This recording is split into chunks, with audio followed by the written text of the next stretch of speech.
할렐루야. 하나님께 모든 영광 올려드립니다. 우리 성도님들 지난 한 주간도 평안하셨습니까? 코로나로 건강 문제, 경제 문제로 이 세상 우리를 참으로 힘들게 하고 있습니다.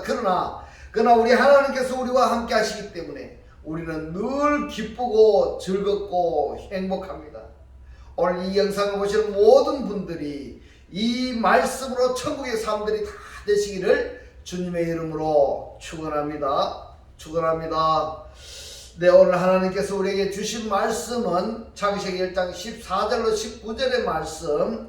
하나님이 가라사대 하늘의 궁창에 광명이 있어 주야를 나누게 하라. 또 그 광명으로 하여 징조와 사시와 일자와 연한이 이루라. 또 그 광명이 하늘의 궁창에 있어 땅에 비치라 하시고 그대로 되니라. 하나님이 두 큰 광명을 만드사 큰 광명으로 낮을 주관하게 하시고 작은 광명으로 밤을 주관하게 하시며 또 별들을 만드시고 하나님이 그것들을 하늘의 궁창에 두어 땅에 비추게 하시며 주야를 주관하게 하시며 빛과 어두움을 나누게 하시니라. 하나님의 보시기에 좋았더라. 저녁이 되며 아침이 되니 이는 넷째 날이니라. 아멘. 오늘 또 지난주에 이어서 큰 광명, 작은 광명, 별들이라는 제목으로 그 10번째 시간을 저와 여러분이 함께 은혜 나누기를 원합니다. 오늘 본문 말씀 중에 창세기 1장 14절을 보면은 하나님이 가라사대 하늘의 궁창에 광명이 있어 주야를 나누게 하라. 또 그 광명으로 하여 징조와 사시와 일자와 연한이 이루라고 이렇게 말씀을 하셨습니다. 자, 여기에서 이루라는 단어가 하야 동사인데 완료형이라는 것을 여러분들 잊지 마시기 바랍니다. 자, 징조와 사시와 이랬는데 이 징조는 오트입니다. 지난주에 우리가 살펴본 대로 이 징조가 오트라는 것을 여러분들 꼭 기억하시기 바랍니다. 오트 중에 오트가 뭐라고 말씀을 하시는가 하면은 이 오트는 기적입니다. 또는 표적이고요. 하나님의 자녀들이 하나님에게 오트입니다. 예.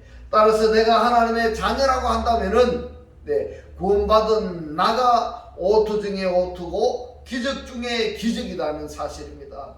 그래서 예수께서도 보면은 표적 행하심을 후회하신다라는 내용의 말씀이 있는데 왜 그러냐 하니까 오병이어의 기적이라든가 병자를 고치시는 그러한 내용들은 하나님의 자녀가 이루어지는 병 중에 일부분인데 병 고침을 받은 그것이 구원인 것 같이 정착해 버리는 그 상태를 보시고 성경에 뭐라고 기록이 되어 있느냐 하니까 하나님께서 이것들 외에 많은 기적들, 표적, 히브리 말로 오투고 헬라어로 셰페이온인데 그러한 것이 많은데 요한복음 20장 31절에 이렇게 말씀하십니다. 오직 이것을 기록하면 무엇을 기적을 표적을 기록하는 것은 너희로 예수께서 하나님의 아들 그리스도이심을 믿게 하려 하심이라 이렇게 말씀을 하고 있습니다. 자, 여기에 오트가 내가 구원받은 그것이 기적 중에 기적이라는 말씀을 여러분 꼭 기억하시기 바랍니다. 내가 구원받은 것이 기적이고 내가 구원받은 것이 표적이라는 것을 여러분 꼭 기억하시기 바랍니다. 자, 이제는 사시라고 번역이 된 모에드, 이 모에드가 무엇이냐? 사시로 번역이 된 이 모에드는 고정된 때를 이야기하고 있습니다. 고정된 때라는 것이 계절이고 절기고 회집이고 회중이고 집회고 장소 성회 이렇게 번역할 수 있는 단어가 모에드입니다. 이 모에드인데 또 이 야드라고 이렇게 말씀을 하기도 합니다. 이 야드는 정하다 이런 뜻입니다. 그러면은 절기를 정하다 이것이 뭐냐면 모에드입니다. 회집을 정하다 이것이 모에드입니다. 이스라엘 백성들이 절기를 정하는 것이 레위기에서에 보면 많이 기록이 되어 있는데 유월절이라든가 초막절이라든가 추수감사절 이러한 절기들은 안식일에 대한 정의다 이렇게 말씀을 드릴 수가 있습니다. 안식일의 일부분이다 이렇게 말씀을 드릴 수 있습니다. 여러분 한번 보실까요? 이스라엘 지역은 아주 광활합니다. 지금처럼 국경이 있어서 여러 나라로 나누어진 것이 아니라 이스라엘 그 중동 지역이 하나의 국가였습니다. 여러 족장들로 여러 군데에 분산되어 있었는데 그때의 제사장들이 모여서 유월절이라는 회집 기간을 정해놓고 이때 예루살렘 성에 이 성이 한 군데 있는데 그곳에 모여서 하나님께 제사를 드려야 되는 겁니다. 그러니까 전국 각지에 흩어져 있는 백성들이 예루살렘 성으로 예를 들어서 말씀드리는 것입니다. 예루살렘 성으로 모여서 하나님께 제사와 제물을 드리는데 그때 빈손으로 오지 않았습니다. 제물을 가지고 오는 겁니다. 어떻게 사흘길을 일주일을 걸려서 말입니다. 하나님께 제물로 드리려고 모여드는 그 믿음, 그 정성을 여러분 한번 생각해 보시기 바랍니다. 오늘날은 어때요? 오늘날은 교회에서 예배 드리는 것도 말입니다. 자동차를 붕 타고 와서 그것도 미리 와서 기도도 하고 마음의 준비도 하고 그런 자세를 갖는 것은 아예 기본입니다. 그런데 그렇지 않고 땡 하면 그때 들어와서 예배 드린다? 네, 이것은 옛날에 하나님께서 모에드 곧 절기를 정하신 의도하고는 많이 빗나갔다 이런 생각을 해봅니다. 레위기서 23장 44절에 보면은 모세가 여호와의 절기를 모에드를 이스라엘 자손에게 공포하였더라 이렇게 말씀하고 있습니다. 레위기서에서 하나님이 유월절 어떤 때는 어떤 때에 보면 절기를 제정해 주셨습니다. 이것을 이스라엘 백성들 앞에서 선포했습니다. 그것이 역대하 8장 13절의 말씀을 보겠습니다. 모세의 명을 쫓아 매일에 합의한 대로 안식일과 월삭과 정한 절기, 이 절기가 모여듭니다. 곧 1년에 세 절기 무교절과 칠칠절과 초막절에 드렸더라 이렇게 말씀을 하시는데 여기에 이 세 절기에는 빠져서는 안 되는 겁니다. 이 세 절기가 무교절이고 칠칠절이고 초막절인데 이것이 무엇이냐? 이 절기로 와서 하나님께 제물을 드렸다는 것은 굉장한 겁니다. 우리들도 자동차를 타고 나왔든지 버스를 타고 왔든지 교회에 와서 하나님의 말씀을 듣는 그 자체도 굉장히 중요합니다. 그러나 그보다 더 중요한 것이 있습니다. 그것이 뭔가 하면 내 자신이 하나님께 제물로 드려지는 그 상태의 믿음, 이것이 중요하다라고 말씀을 드릴 수가 있겠습니다.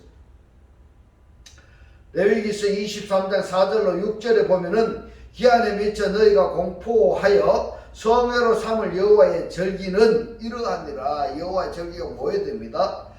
정월 14일 저녁은 여호와의 유월절이요 이달 15일은 여호와의 무교절이니 7일 동안 너희는 무교병을 먹을 것이요 이랬습니다. 자, 여기에서 이 무교병을 먹는다는 것은 우리나라식으로 말하면 주먹밥입니다. 주먹밥. 광야에서 정착 생활을 하지 못하고 떠들어 생활을 할 때에 떡 먹는 것, 주먹밥을 먹는 것, 그것을 기념하는 절기가 바로 무교병입니다. 무교병. 그리고 유월절은 뭐냐 하면 유월절은 출애굽하는 것입니다. 장자의 죽음이 넘어가는 그것을 기념하는 절기가 유월절입니다. 이러한 절기, 이 절기를 사시로 번역된 이 절기, 모에드, 이것이 창세기 1장 14절에서만 사시로 번역되어 있지 다른 성경에 보면 거의가 다 절기로 많이 번역이 되어 있습니다. 그리고 이 유월절은 저녁부터 시작이 되고 있습니다. 시편 104편 19절에 보면은 여호와께서 달로 절기를 정하시며 해는 그 지는 것을 알도다 이랬습니다. 여호와의 절기를 달도 알고 해도 알아서 해가 절기를 위해서 질 줄을 안다고까지 노래를 하고 있습니다. 그러나 이스라엘 백성들은 그들에게만 허락하시고 그들에게만 제정하신 그 절기를 싫어하는 것을 탄식하며 에레미야 선지자는 이렇게 말하고 있습니다. 에레미야서 8장 7절에 보면은 공중의 학은 그 정한 시기라고 번역이 된 단어가 뭐에 드니까 절기입니다. 이 절기를 알고, 예? 공중의 학은 그 시기를, 그 절기를 알고, 뭐가 절기를 안다고 말합니까? 학입니다. 학. 그 학이 절기를 알고 반과 제비와 두루미는 그 올 때를 지키거늘 이럽니다. 절기로 모일 때를 지키거늘 내 백성은 여호와의 규례를 알지 못하도다 하셨다 하라 이렇게 말씀하고 있습니다. 얼마나 하나님이 안타까워서 이런 말씀을 하셨어요. 사람이 아닌 다른 피조물도 그 시기와 때를 아는데 하나님의 백성들이 하나님께서 정하신 그 절기를 알지를 못한다면, 알지 못한다는 것은 여러분 모이지 않았다는 것이 아니겠습니까? 알지 못한다는 것은 지키지 않았다는 것입니다. 내 백성은 여호와의 규례를 알지 못하도다 하셨더라 하라. 그래서 하나님께서 말합니다. 이사야서 1장 11절 이하에서 이렇게 말씀합니다. 여호와께서 말씀하시되 너희의 무수한 재물이 내게 무엇이 유익하뇨 이렇게 말씀합니다. 왜 이런 말씀을 하셨을까? 왜 이렇게? 이스라엘 백성들이 3일 밤낮을 걸어서 짐승을 데리고 여호와 앞에 왔어. 그 절기로 가지고 온 재물들을 바치면 그것으로 내 할 의무를 다 했다 이렇게 생각하는 겁니다. 여러분 그렇게 생각하십니까? 그러면은 이 짐승을 하나님께 제물로 바쳤다면은 그 제물로 바치는 의미를 알고 제물을 바쳐야 되는 겁니다. 그 의미 그대로의 삶이 되어야 되는데 제물만 바쳤다 뿐이지 삶 자체는 하나님의 말씀을 운행하는 삶을 사는 것이 아니라 자기 좋을 대로 세상을 살았다 이 말입니다. 이 말입니다. 여러분 여기에 해당된다면은 여러분 한번 자중해 보셔야 되는 것입니다. 그렇기 때문에 하나님께서 하신 말씀이 절기도 지키지 않고 절기를 지킨다 할지라도 형식적이고 그래서 하신 말씀이 이렇게 말씀합니다. 너희의 무수한 재물이 나에게 무엇이 유익하뇨? 그것이 나에게 유익하지 않다 이 말입니다. 나는 수양의 번제와 살찐 짐승의 기름에 배불렀고 나는 수송아지나 어린 양이나 수염소의 피를 기뻐하지 아니하노라. 너희가 내 앞에 보이러 오니 그것을 누가 너희에게 요구하였느냐? 내 마당만 밟을 뿐이니라. 헛된 재물을 다시 가져오지 마라. 분양은 나의 가증이 여기는 바요 월삭과 안식일과 대회로 모이는 것도 그러하니 성회와 아울러 악을 행하는 것을 내가 견디지 못하겠노라. 견디지 못한답니다. 하나님의 심정이 절기는 절기대로 지키면서 악을 행한다. 그러면은 절기 지키는 의미는 하나도 없다는 이야기가 되는 겁니다. 하나도 없다. 의미가 없는 겁니다. 그러한 재물은 필요 없다. 그거에 내 있는 무슨 관계 있겠냐 이 말입니다. 14절에 보니까 내 마음이 너의 월삭과 정한 절기를 싫어하노니 그것이 내게 무거운 짐이라 내가 지기에 곤비하였느니라. 하나님께서 말합니다. 어떤 때는 절기를 정하셔서 지키라고 말씀을 하셨고 어떤 때는 내가 이 절기를 싫어한다 이렇게 말씀하셨을까? 왜 그랬을까요? 너희들이 하나님 앞에 모일 때는 유월절에는 말입니다. 어떤 짐승을 가난한 자는 어떤 것을 부자는 어떤 것을 이러한 것을 다 레위서에서 정해 주셨고 그대로 준행하던 이스라엘 백성들. 그런데 이사야서에서는 뭐라고 말씀을 하십니까? 여러분 때문에 이 말씀을 읽었던 저와 여러분들도 우리가 하나님을 사랑한다면서 말씀을 사모한다면서 하나님께서 하신 말씀을 듣고 아하 이것이 하나님이고 이 말씀이 나의 생명이고 이 말씀이 나를 구원한 말씀이다 이렇게 우리가 삼손을 들고 환영을 했다면 이 말씀이 내적 역사심으로 말미암아서 말씀의 생활을 해야 하는 것은 당연한 것입니다. 당연한 것입니다. 말씀이 육신이 되는 삶을 사는 것은 당연한 것입니다. 그러할진대 말씀이 육신화 되어지지 않았고 따라서는 말씀 없는 악을 행했다는 것입니다. 그렇다면은 그 사람이 바로 이사야서 1장 11절 이하에서 말씀하시는 내용의 사람이 아닐까 이렇게 저는 생각합니다. 이것을 야고보 사도는 야고보서 2장 17절에서 이렇게 말씀합니다. 행함이 없는 믿음은 그 자체가 죽은 것이라 이렇게 말씀을 하셨습니다.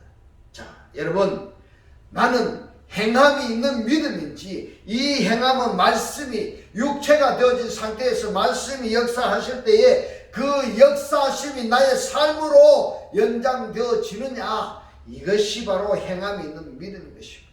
할렐루야. 내 안에서 말씀이 역사하심이 없다면은 행함이 없는 믿음인 것입니다. 그것은 죽은 상태인 것입니다. 여러분, 15절에 말씀합니다. 너희가 손을 펼 때에 내가 눈을 가리우고 너희가 많이 기도할지라도 내가 듣지 아니하리니 이는 너희의 손에 피가 가득하다. 너희는 스스로 씻으며 스스로 깨끗게 하여 내 목전에서 너희의 악업을 버리며 악행을 그치고 선행을 배우며 공의를 구하며 학대받는 자를 도와주며 고아를 위하여 신원하며 가부를 위하여 변호하라 하셨느니라. 여러분, 어떤 측면에서 보면은 하나님께 제물을 바치는 것보다 15절 이하의 말씀의 삶을 사는 것이 하나님께서 더 좋아하신다, 이렇게 받아들였으면 하는 제 바람인 것입니다. 할렐루야. 절기보다는 명절이라는 단어를 성경에 즐겨 사용했습니다. 우리나라에서도 명절이 있습니다. 민족적 절기, 우리나라의 민족적 절기인 것처럼 이스라엘 백성들도 민족적 절기가 바로 6월절이고 초막절, 이런 절기인데, 이런 절기를 지킬 때에 절기의 의미를 알고 절기를 지켜야 되지, 절기의 의미도 알지 못하면서 형식적인 제물만 갖다 바치면서 뭔가 나아지기를 바란다면, 복음서에서 주님도 이 명절을 지키셨고 이 명절에 일어난 사건들 또한 많이 기록이 되어 있습니다. 우리가 설이나 추석을 잊을 수 없는 것처럼 그들 또한 종교적 절기가 곧 민족적 명절인 것입니다. 이 절기, 즉 명절에 대해서 사도 바울은 유일하게 한번 골로새서 2장 16절에서 이렇게 말씀합니다. 우리를 거스리고 우리를 대적하는 의문에 쓴 증서를 도말하시고 제하여 버리사 이랬습니다. 제하여 버리사. 이 제하여 버리사가 원문은 엘켄입니다. 엘켄. 완료동사입니다. 들어 올리다 이 말입니다. 치워버렸다 이 말입니다. 치워버렸다. 뭐를 치워버렸는가 하니까 우리를 거스리고 우리를 대적하는 의문에 쓴 증서를 도말하고 치워버렸다 이 말입니다. 십자가에 못 박으시고 정사와 정세를 버려 밝히 드러내시고 십자가로 승리하셨느니라. 그러므로 먹고 마시는 것과 절기나, 이 절기가 명절입니다. 월삭이나 안식일을 인하여 누구든지 너희를 편론하지 못하게 하라. 편론하지, 이게 뭔가 하면 구별입니다. 심판입니다. 누구든지 너희를 구별하고 너희를 심판하지 못하게 하라. 이것은 장래의 일의 그림자이나 이렇게 말씀하고 있습니다. 뭐가 그런가 하면 하나님께서 제정하신 절기나 월삭이나 안식일은 장래의 일의 그림자이다 이 말입니다. 몸은 그리스도의 것이니라. 이 말씀을 설명하자면은 이러한 절기들은 그리스도의 예표적이다 이겁니다. 그림자다 이 말입니다. 그리스도가 드러나게 하는 그림자다 이 말입니다. 연장선상에서 보면은 교회에서 매달마다 성창식 하는 교회도 있고요. 또는 분기마다 하든지 또는 뭐 1년에 2번 하든지 1년에 한 번 하는 성찬 예배를 드리는데, 이 성찬 예배를 드리는 것은 여러분 잘 아시기 바랍니다. 그리스도가 오실 때까지라고 말씀했습니다. 그리스도가 오실 때까지. 예. 그러면은 이 성찬식은 그리스도가 아직 나에게 오지 않았다는 결론이 되는 것입니다. 다르게 표현하자면은 그리스도께서 내 안에서 부활하지 않았다는 말씀인 것입니다. 그래서 그림자적인 예표적인 성찬 예배를 드리는 거구나, 이렇게 생각이 되어지는 겁니다. 만약에 그리스도께서 내게 영접되어졌다고 한다면은 이 성찬식이 할 필요가 있을까요, 없을까요? 여러분 잘 아셔야 됩니다. 하나님께서 하신 이 말씀을 잘 아셔야 됩니다. 그래서 교회에서 공중적으로 성찬 예배를 드린다 할지라도 나에게 그리스도가 임재하셨다면은 성찬은 그림자적인 것으로 피하자. 이렇게 말씀을 드리니까 받아들이는 그 입장에서는 좀 헷갈릴 수는 있어요. 그러나 한 가지 분명하고 확실한 것은 그리스도가 나에게 영접되어졌느냐, 영접되어지지 않았느냐, 이 말입니다. 만약에 공교에서 다른 사람들이 성찬 예배를 드릴 때에 나 혼자 성찬에 참여하지 아니하면 눈총 받을까봐 성찬에 참여한다 하는 것도 한번 좀 생각해 봐야 되는 겁니다.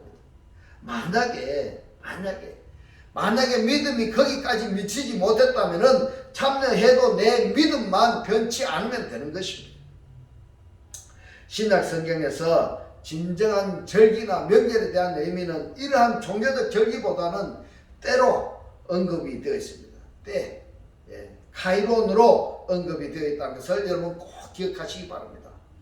신약 성경 후반부에 보면은 바울의 영향으로 이러한 절기들이 어떤 시간이나 기간적 의미의 종교적 절기보다는 의미적 절기를 강조하고 있다는 것을 여러분 꼭 기억하시기 바랍니다. 갈라디아서 4장 9절로 11절에 보면은 이제는 너희가 하나님을 알 뿐더러 이랬습니다. 알 뿐더러. 자, 여기서 알았다고 말씀을 하시는데 하나님의 아신 바 되었거늘 이렇게 말합니다. 내가 하나님을 알았다면은 그 하나님도 나를 알았다, 이런 표현입니다. 어찌하여 다시 약하고 천한 초등 학문으로 돌아가서 다시 저희에게 종로를 하려 하느냐. 너희가 날과 달과 절기와 해를 삼가 지키니 내가 너희를 위하여 수고한 것이 헛될까 두려워하노라. 때에 관한 가장 예민한 부분이 한때, 두때, 반때입니다. 이 말씀이 어디에 있는가 하니까 다니엘서 12장 7절에 있습니다. 내가 들은즉 그 세마포 옷을 입고 강물 위에 있는 자가 그 좌우 손을 들어 하늘을 향하여 영생하시는 자를 가리켜 명시하여 가로되 반드시 한때, 두때, 반때를 지나서 성도의 권세가 다 깨어지기까지니 그렇게 되면은 이 모든 것이 다 끝나리라 하더라. 이렇게 말씀하고 있습니다. 성도의 권세가 다 끝나기까지 한때와 두때와 반때를 지나야 된다, 이렇게 말씀을 하고 있습니다. 여러분, 성도의 권세가, 나의 권세가 뭡니까? 나의 권세가 뭔가 하니까 나를 주장하고 나를 지탱하고 있는 그 힘이 다 깨어지기까지, 이 굉장히 심각한 표현입니다. 여러분, 성도의 권세가 다 깨어지기까지 한때와 두때와 반때가 차버리는 것입니다. 절기가 완성되었다는 것입니다. 여러분, 다르게 표현하자면은, 이 말씀을 다르게 표현하자면은, 여러분들이 이해하기 쉽도록 제가 표현하자면은 옛사람이 죽고 새사람이 되는 것입니다. 할렐루야. 이 말씀이 깨달아지시기를 주님의 이름으로 축원합니다. 계시록 12장 13절로 14절에 뭐라고 말씀하시는가 하면, 용이 자기가 땅으로 내어 쫓긴 것을 보고 남자를 낳은 여자를 핍박하는지라 이럽니다. 핍박하는지라. 이 여자가 누굴까요? 이 여자가 누군가 하면 남자를 낳은 여자를, 그 여자를 핍박한다, 이 말입니다. 남자가 누굽니까? 말씀을 듣고 가르치는 자가 남자입니다. 말씀을 배우는 자가 여자입니다. 남자를 낳은 그 남자를 낳은 여자를 핍박하는지라 한 이 말씀을 여러분 한 사람으로 한정하지 말고 반드시 하나님의 해가 되어줬는 것. 낫다라고 한 말이 우리 표현으로 전도하다 이런 뜻인데요. 이렇게 내가 말하는 거죠. 14절에 그 여자가 두 큰 독수리의 두 날개를 받아 광야 자기 곳으로 날아가 거기서 그 뱀의 낯을 피하여 한 때와 두 때와 반 때를 양육받음에 이렇게 보습니다. 양육받음에. 실제로 다니엘서 12장 7절에서는 절기를 모아딤으로 이렇게 표현했고 그 모아딤을 계시록에서는 때라는 의미의 헬라어로 카이로스를 사용했다는 것을 여러분 꼭 기억하시기 바랍니다. 한때는 모에드나 카이론의 단수이고요. 두 때는 모아딤이고 카이로스로 복수로 사용했다는 것을 여러분 꼭 기억하셔야 됩니다. 중요한 것은 징조나 사시, 즉 때에 관한 단어들이 다니엘서나 계시록 12장에 연관성이 있다는 것을 여러분 기억하시고 그 내용은 모두 어디에? 말세에 나타날 사건들입니다. 여러분 이 말씀을 설명하자면은 옛사람이 죽었다는 것은 이미 나를 지탱하고 있는, 나를 지배하고 있는, 내가 전적으로 신뢰하고 의지하고 있는 것이 완전히 파괴되어지고 새로운 존재가 나를 지탱하고 내가 의지하는 그러한 상태가 되어지는 것을 한때와 두때와 반때라고 이렇게 말씀을 드리는 것입니다. 죽은 자들로부터 그리스도가 부활해야 된다는 그 말씀이 한때와 두때와 반때라는 것입니다. 옛사람이 죽고 새사람이 되어진다는 것이고 내 안에 창조되어진 새사람이 그리스도의 지체가 되어서 그리스도와 한 몸을 이루고 그리고 동행하는 삶, 이것이 완성되고 완성되어지는 그것이 바로 다니엘서 12장 7절에서 말씀하시는 절기입니다. 그리고 계시록 12장에서 말씀하시는 때인 것입니다. 할렐루야. 이 말씀이 오늘 여러분들이 깨달아지시기를 주님의 이름으로 축원합니다. 이것을 신약 성경에서 하나님이 나았다 이렇게 말씀하시는 거예요. 또는 그리스도를 영접한 자 안에서 그리스도 안에서 완벽하게 사람으로 변화시켰다 이렇게 표현하시는 겁니다. 할렐루야. 징조, 사시, 일자, 연한이 어려운 부분이 있긴 합니다만은 그러나 하나의 안식일에 대한 일부분이다 이렇게 이해하시면 되겠습니다. 이제부터 그리스도 안에서 자녀의 그리스도 안에서 완벽하게 우리가 변화되어서 하나님이 기뻐하시는 자녀의 삶이 다 되시기를 주님의 이름으로 축원합니다. 예, 기도 드리겠습니다. 할렐루야.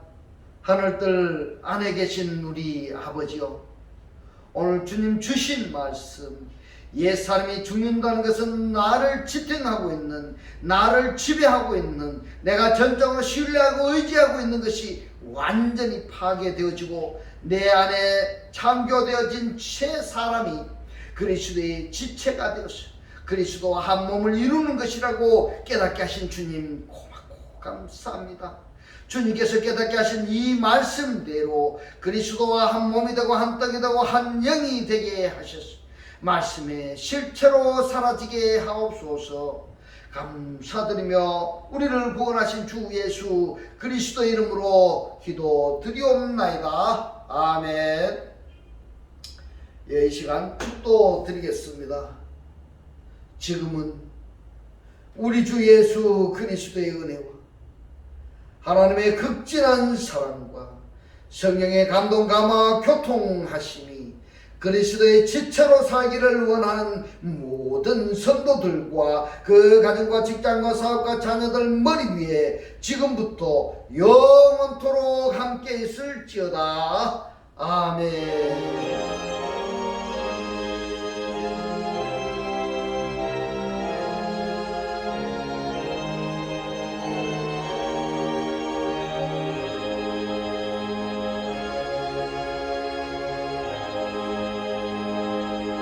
할렐루야. 하나님께 모든 영광 올려 드립니다.